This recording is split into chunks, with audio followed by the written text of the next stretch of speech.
we can share it. So it is being recorded, and wanted to make sure you were aware of that at the very beginning. When we do the lunch and learns, our entire goal is to just make sure that we provide topics of education and information to help you in any areas where you might have questions about, currently it's coronavirus related issues. But as we continue on with our virtual lunch and learns, we will be covering various topics, some of the chronic illnesses, some of the different resources within communities, and various hot topics that are going on in terms of the health industry at the time. And so we're hopeful that you will continue to come back and join us each month. Please note that there is a chat feature in the Lunch and Learn here. If you have questions, please place them in chat. If we finish early, a few minutes early, we will definitely try to answer your questions. And if we don't have time to answer them today, we will collect questions and forward responses to all of the attendees after this forum concludes. Okay, first slide. I want to make sure that we all understand that managing anxiety is definitely an issue that can be self-managed and self-controlled. However, there are some situations where medical attention and services might be necessary. So we don't want this to substitute, or we don't want anyone to think this substitutes for professional help where needed. We do provide evidence-based information, and the recommendations that you will see are those that will help to make everyone more aware of strategies to cope during anxious moments, identify different self-management techniques. One technique doesn't work for everyone, so we want to address a few different areas that might be helpful in trying to deal with some of the anxiety that we might be dealing with. Also, nutrition. We're going to talk about some of the nutritional strategies. Nutritional psychotherapy is a newer term in the industry of healthcare and in the mental health field as well. And nutritional recommendations based on some evidence that research has shown to help ease anxiety, especially during this coronavirus time frame. And also, we want to make sure that you are just overall able to identify different strategies that research has shown to be helpful for managing stress during this time period. The objectives are basic signs of stress and anxiety, evidence-based measures, stress release activities, and then again, nutritional strategies for easing anxiety. So it's been an interesting 2020. I know everyone has you should have the raise your hand feature, but I think everyone would probably raise their hand to say this has really been an ordeal in dealing with COVID-19. I think most of us probably went into 2020 with all of these wonderful ideas and plans, and the year of vision, clear vision and sight. And it's been kind of muddy with everything that's been going on. And then there are the concerns about contagion and transmission, social distancing. A lot of it is even becoming more political than it is necessarily personal protection. Financial challenges. People are dealing with shifts in jobs, and some people have lost jobs during this time. One of the things that's been very impactful to people across the world has been how the children have been impacted and affected with schools and daycares closing and restrictions there. And then everything is virtual, so virtual, and more virtual, which has kind of actually helped us in our plans to move forward in a virtual form. But this is definitely not the way we would have planned to have not the process we would have selected to help us to get to this point. So who needs a break? I would say show of hand who needs a break. I think all of us. And when we're talking about anxiety, we have to realize, and I'm sure that if you think about it and the people that you interface with from day to day, for some people, the glass is half empty, for others, it's half full. Things may not impact or affect us all the same way. We may have a different response to situations than people that we love and or know, but it's all important and it's all human to have some type of stress response and reaction to the things that are going on.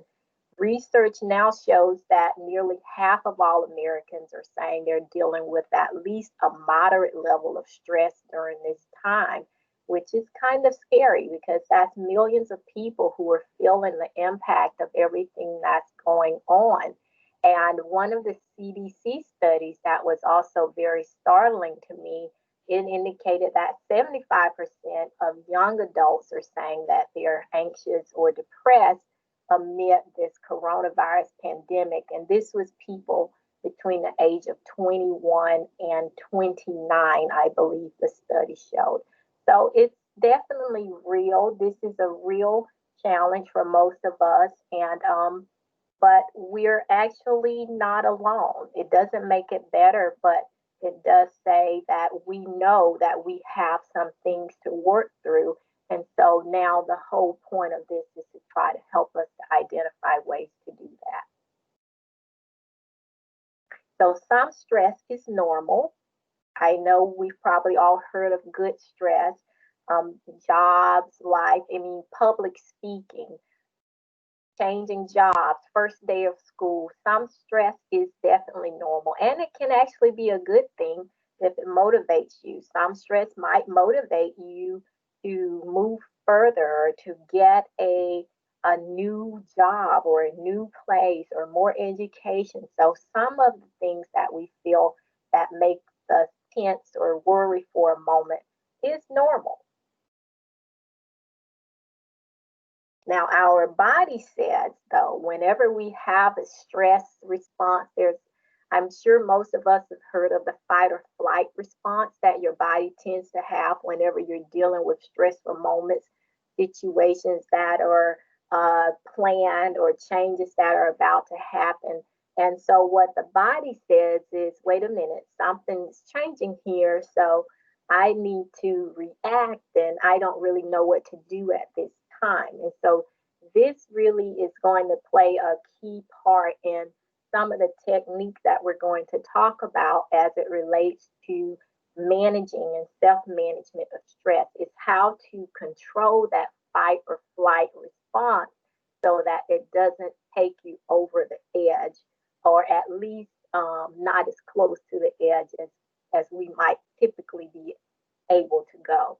So some of the things that happens in the fight or flight are, hormonal changes. Your body just, starts to sweat and tense up. Then the respiratory system, you start to breathe deep, breathe faster. And it's, you've seen people, I'm sure, that have to pull out the brown paper bag and are like, I can't breathe. They feel like they can't breathe. So that's one of those things. The fast heartbeat, the higher blood pressure, and then again, that fear, that panic. So those are things that happen when that fight or flight response kind of goes very far over to the fight stage, and so you're trying to get back into perspective. But the thing is, it can also give you a burst of energy. I think most of us have also seen the times where, the parent whose child was trapped underneath the car and they found the energy or the strength to lift the car, lift the tire. And I know there was one incident for me. I'm a nurse, a doctor now, but was a doctor of public health now, but was a nurse from many years ago, 30 years ago. And one of the things I didn't like to do was work in the emergency room because I was always like, I like to plan and teach and have things just kind of in place. And I remember a day where one of my coworkers was choking in the cafeteria, and the fight or flight just kicked in, and I was Heimliching and didn't even realize it until it was all over. So we definitely have those bursts of energy because our body says we got to do something here. So sometimes they can be good. We just have to work on controlling them. So when it becomes overwhelming, that's when it impacts your physical health. It could also impact mental health. That's when anxiety can go from regular anxiety to a potential anxiety disorder like phobias and extreme fears, panic attacks, and those kind of things that affect your emotional well-being and kind of pull you back from being able to achieve all the things that you would typically achieve if you were able to manage that stress. So we say that's stress, then what is anxiety? Well, some people use the terms interchangeably, but anxiety is actually your body's natural response to stress. And it's that feeling again of fear or apprehension about what's to come. Oh my God, I have to speak in public. I don't know how this is gonna go. That's healthy anxiety, nervousness about an event. Ordinary anxiety, it comes and goes. It doesn't necessarily last for hours or or days, but anxiety that lasts a long time and disrupt your normal patterns, those are the anxieties that are not good, and those are the ones that we really have to work on getting under control, because we want to minimize the need to have medical intervention for anxiety issues. So I call it a disturbance of peace. And the way that we deal with these disturbances, one of the things that I try to think about is if the answer is no, let it go. And so it might be helpful in those moments where you see your peace being at issue to just say, can I control it? Is it within my control? Is it truly my responsibility, solely my responsibility? Is this something that I can change? Is worrying about it going to help it change? And is losing sleep helping the issue to be resolved? And if the answer is no, then those are things that we really want to work to let go.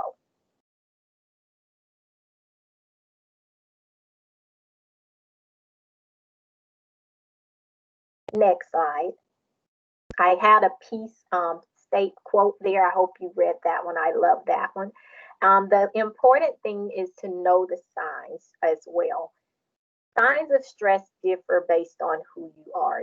There are signs that are physical, some that are more emotional, behavioral. I mean, I think we've seen people just, we say they're in a bad mood today. We see people who just don't seem to be themselves. They're down and it's difficult to get them to smile. Some people become angry. So there is no one sign or any common signs for everyone. It's just understanding your body and understanding your body's response whenever you're dealing with a stressful moment. So palpitations, for some people, I have to be honest. One of the things that I try to overcome is my fear of bridges and heights. And whenever I get near a bridge, I just tense up and start sweating a lot. And so I know at that point that I have to put myself in a different mindset so that I can get through that situation before it becomes, possibly dangerous. So some people have palpitations as physical signs. Some people actually start to hurt. People have backaches and pains that they didn't have before, and cramping and other different things. And so some lose a lot of sleep. Then there are emotional signs of agitated. Everything is bothersome. And then there's that depressive type of symptoms where you feel like nothing you do is working well. So it everything starts to impact the self-esteem and the mood, and it's difficult to really relax.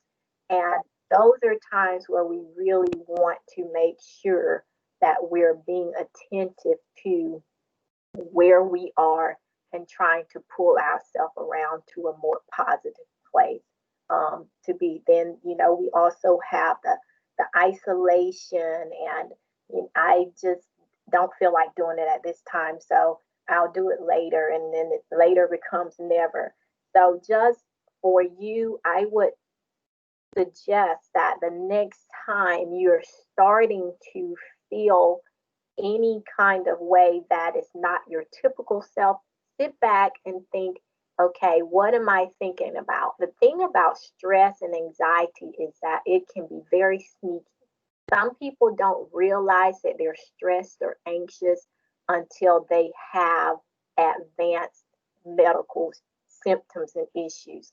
So think about it. When you're anxious about something, some of these techniques we're going to talk about, get into the moment and then try to control those emotions and that mindset so that it helps control some of these signs and symptoms. Next slide.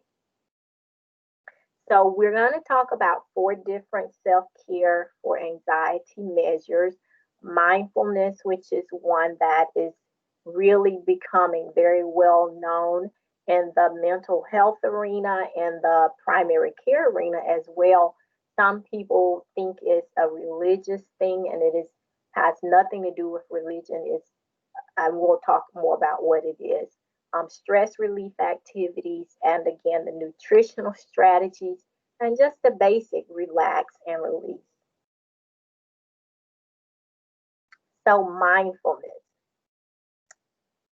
The illustration that you see is about as basic as I can get for mindfulness, because I think this is where a lot of us get trapped. I do it all the time. The key to mindfulness is focusing on one thing, the present thing. Be here now. That's one quote that I'm hearing more and more, but it's actually a quote that we started discussing in another health agency that I worked with many, many years ago. And that was the phrase, be here now, be here now. And it's hard for us to be here now when we have so many things going on. We have work, we have family, we have life decisions, we have things that we need to do, to-do lists, health, all of these things are happening. And most of us think we can multitask. Research says that multitasking is not as easy as people say it is, but many think we can multitask. But when we're multitasking and trying to focus on so many things at one time, that sometimes creates anxiety and pulls away your focus from the one thing that you probably want to focus on the most. So in the illustration, you see the person is present. Their body is here, they're in the middle, but their mind, is the mind in the past, is it in the future, or is it where you are now? And that's the key aspect of mindfulness. Next slide. The concept is to get the mind on the current moment or on the current goal, and not think so much about what happened yesterday or what even happened 5 minutes ago or what might happen tomorrow, but trying to focus on the thoughts of how do I get what I need at this moment out of this moment. So mindfulness is about digest and rest response. That's from the parasympathetic nervous system. Whereas the sympathetic nervous system says, okay, we got to fight or flight. The parasympathetic system says, okay, how can I accept this and allow myself to be at ease and move forward? And that's what mindfulness is intended to do, to help you to embrace that moment, become aware of what's going on at that time, and then train your mind to just deal with the now so that you can help build resistance to that anxiety about the then. So I want us to try a mindfulness exercise. And so this is where you come in to practice something. It's very simple and very easy, and I am going to start it in just a minute. I'm going to give you instructions, and the point is to focus again on one thing. So can you stay in the moment? And at this moment, when I say go, I want you to close your eyes and imagine a purple elephant, and only a purple elephant. Ready and go. Now open your eyes. Okay, close your eyes again, and this time think of a purple elephant, only a purple elephant for the next 45 seconds. And don't let any other thought interrupt you. And the 45 seconds of purple elephant thinking starts now.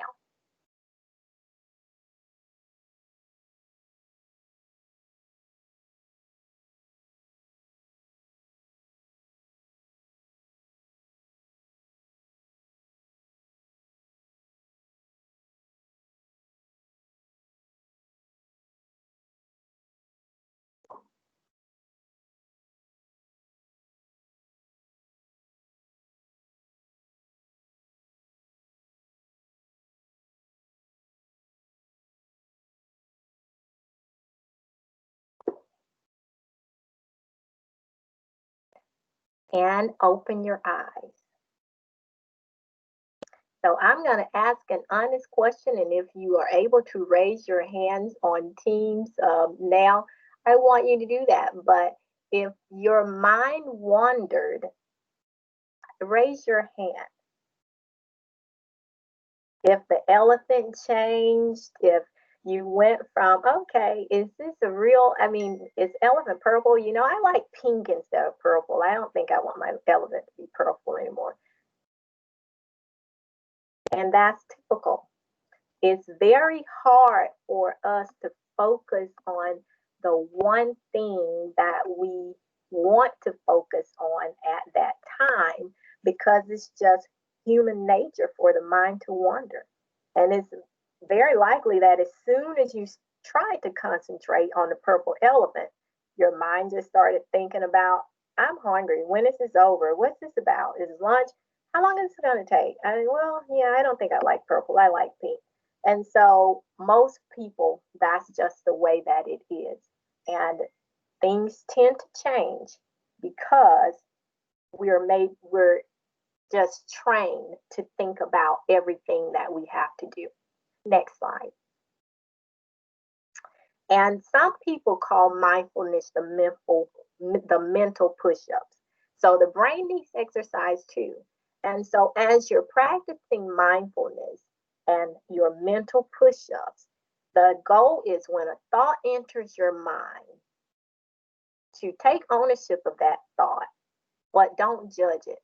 Don't try to dissect it into everything that you could do, you should have done, that you might have done wrong, that you could have done differently. Don't make it about your self-worth or your self-value, but take awareness of that thought without judgment, and then bring attention to the fact that you want to control your response and you want to control your breathing. And as you center on that one thought instead of everything surrounding that thought, it really helps to be able to then focus more and get past that moment.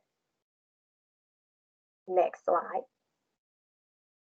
One of the things that is really helpful as well, and we're going to do this exercise, is box breathing, because it works very well too in managing stress.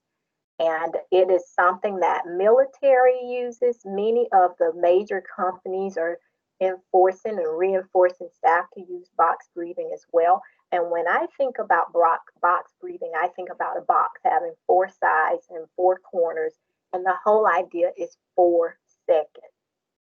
So what I want you all to do now is close your eyes and inhale through the nose as you count to 4 mentally. So 1.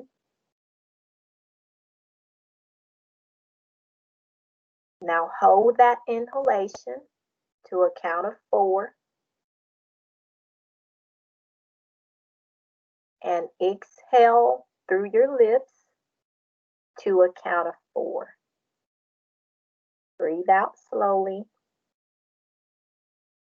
and relax to a count of 4. And then you repeat. Inhale, hold, exhale, and relax. And box breathing has been shown to be a technique that once you practice it, even in your non-stressful times, that it helps you to be able to better deal with stressful times when they occur. Next slide. So the whole idea of mindfulness is to have control over things that are troublesome and that might matter otherwise. So other stress related or stress relief activities, they help restore calm, they help you to get to a place of serenity and again, less disturbance of peace. But they require minimal time of thought. If they require too much time or if it's just too taxing in your mind for you to get past the thought of it, then you probably want to try a different activity.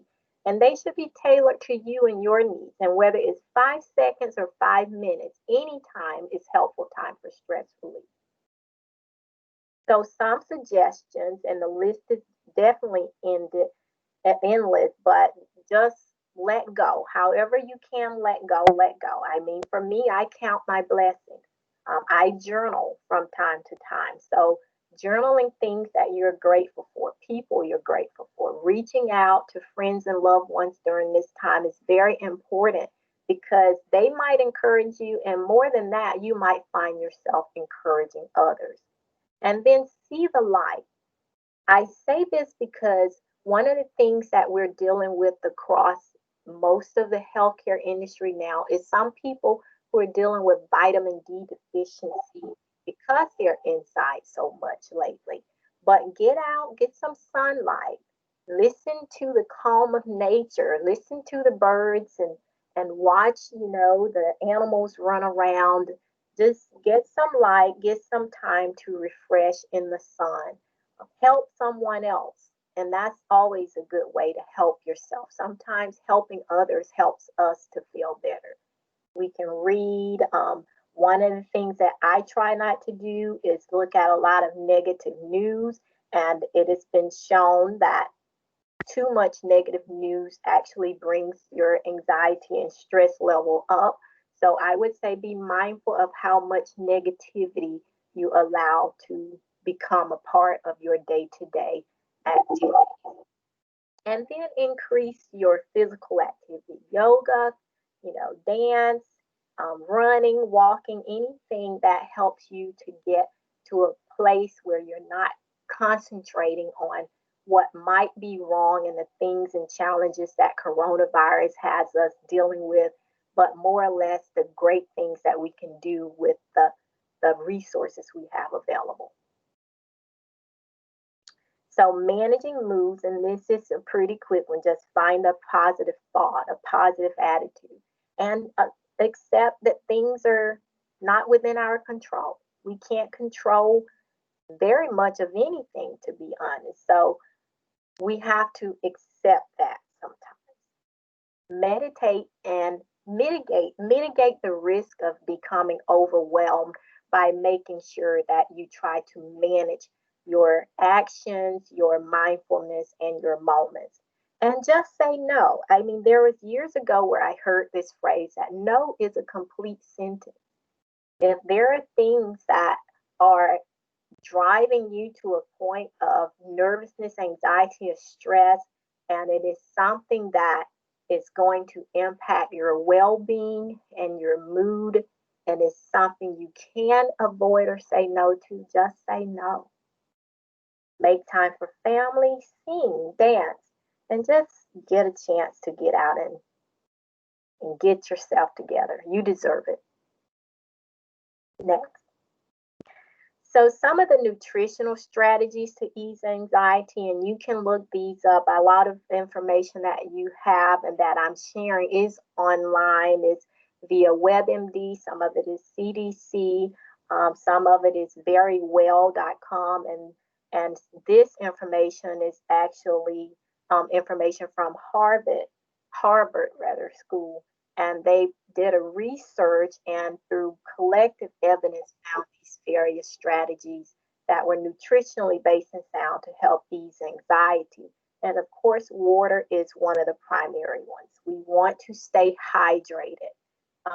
I know some of us want to, I know at least one person, me, who might like a glass of wine, to wind down every now and then, and that's fine.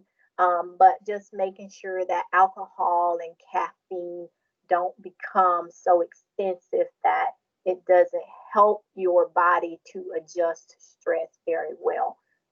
Balanced diet, more veggies and grains. These are things that we know about in general.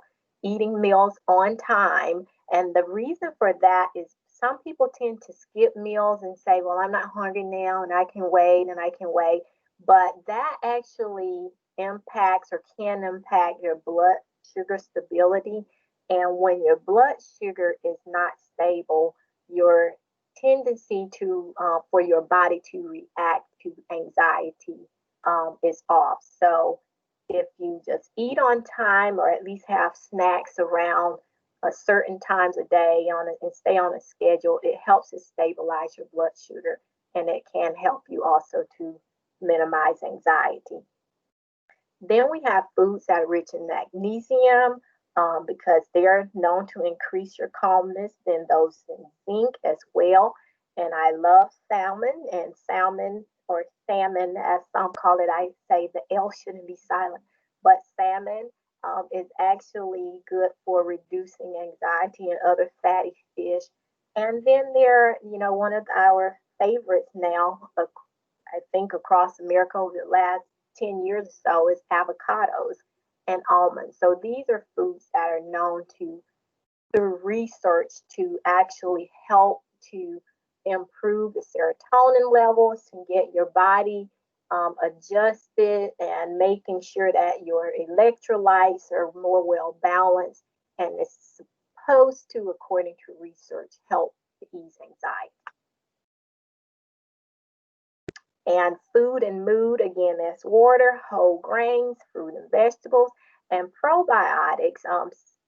Research suggests that probiotic foods like pickles and sauerkraut, those types of food, they are actually helpful with lowering anxiety as well. But if your food is not able to help you with your mood and you're at a point where you feel like all of the techniques that we are talking about, the mindfulness, the activities, the nutrition, if those things are not working to help you to get to a point where your anxiety is manageable, we definitely want you to speak with a doctor so that you can get the assistance that you need. And the last strategy is just relax and release. Relax and release. And that helps to manage fight or flight, which we said is our usual stress reaction. Helps to lower the heart rate and relieve some of the tension that we have. Sometimes it's just good to roll your shoulders back, or take your arms and just stretch them over your head and let it go.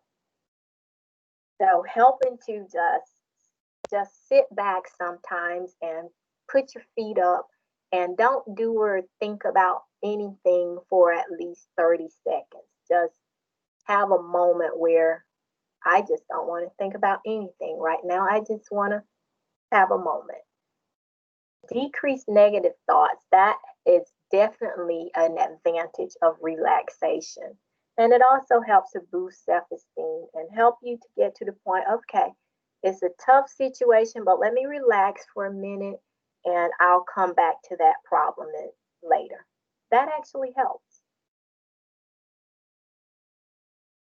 And some of those techniques, again, practice and persistence helps to put you in a situation where you can deal with anxieties and stressors when they come up, or when the stress and anxiety becomes high.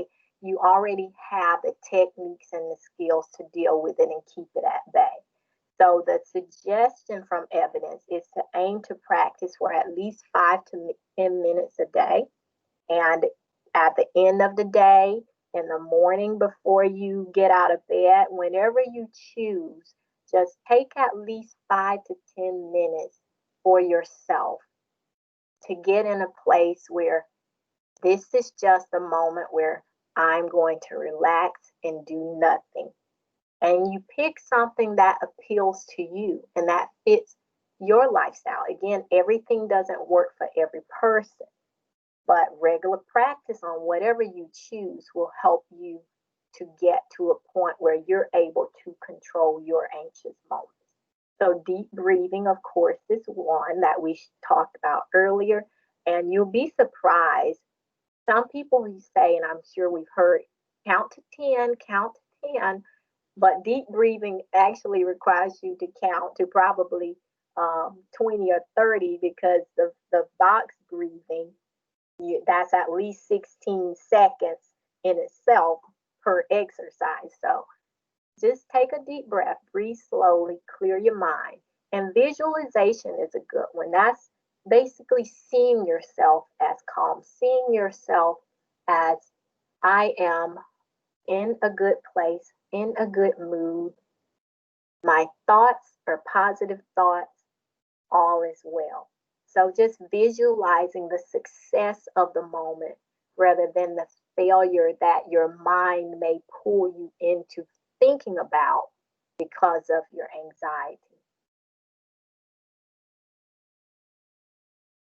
And then the progressive muscle release. So this is a good one as well.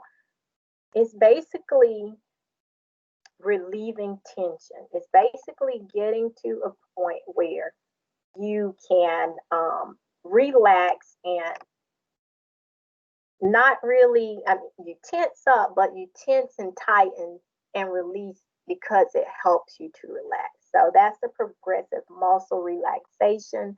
You can read more about that as well, and you can Google any of these things. I kind of pull them all together because I do research on different things, and this was one that I did research extensively so that I can learn how to control my own anxiety. But PMR does help lessen some of the tension just by contracting and releasing. And I think all of us are aware of yoga and meditation and how that has been helpful for many people to just namaste, just to be able to relax and get their place centered and be mindful of the moment and your body at that time. So anxiety during coronavirus is definitely a real issue. It is a real need for us all to control. And prevention is the best intervention. And I say prevention through making sure that you're more aware of your body's response to anxiety. And then you've created different techniques to practice and be prepared for those moments. And for coronavirus in general, I like to tell people, don't panic, prepare. There are things that we know and we're learning. We don't know enough or everything about coronavirus, but we know some of the basics. So prepare yourself with the basic information and just stay aware, but try not to become overwhelmed. Eat healthy, boost your immune system. Vitamin C is great, zinc is great, Having a healthy diet is one of the best ways for us to combat coronavirus should we be in a situation where we are positive. Prayerfully, we won't, but that is one of the best ways to move past a positive diagnosis. And then use the resources that you have to stay engaged with others. With the social isolation, it's just very, very important that we don't isolate ourselves and are feeling like we're left alone. So engage with others and create and innovate. I say this is a time where so many people have created so many new ideas and strategies, and that in itself is invigorating just to do something new, learn something new, create something of your own, and make it work. And if everything else fails and you're not able to control your anxiety, seek medical care because anxiety disorders are real. They are not imaginary. And to summarize, symptoms vary. Anxiety, know your symptoms, know your signs, and it can include many of the things that we talked about before.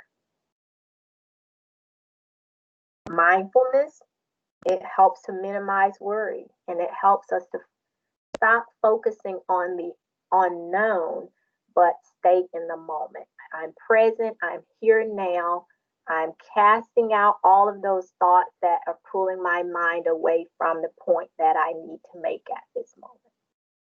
Stress relief activities, they increase your serotonin and improve anxiety. Nutritional strategies, they help the body to balance. They help you manage your response to anxiety. And of course, the relaxation techniques, they help let go of built up stress and tension. These things are real. Stress is real, tension is real, but it doesn't have to be disabling. And lastly, making sure that we're aware of COVID-19 information and that we're prepared, not scared, but prepared, and making sure that we are practicing what we need to do to prevent negative outcomes as much as it lies within our means. So we want to minimize fear and maximize calm. And that actually concludes the Lunch and Learn segment. Thank you very much for joining us today. I so very much appreciate all of you being a part of this call. If you have questions, again, please place them in chat and we'll try to answer those questions later. If no questions, then that means you must have heard what you needed to know. And I appreciate you staying on with us. My name again is Dr. Fishunda Cooks with We Care TLC. I am the Chief of Clinical Service. Thank you so much for joining us today. And we look forward to you joining us next month for our Thursday virtual Lunch and Learn session. Have a wonderful rest of your day, everyone.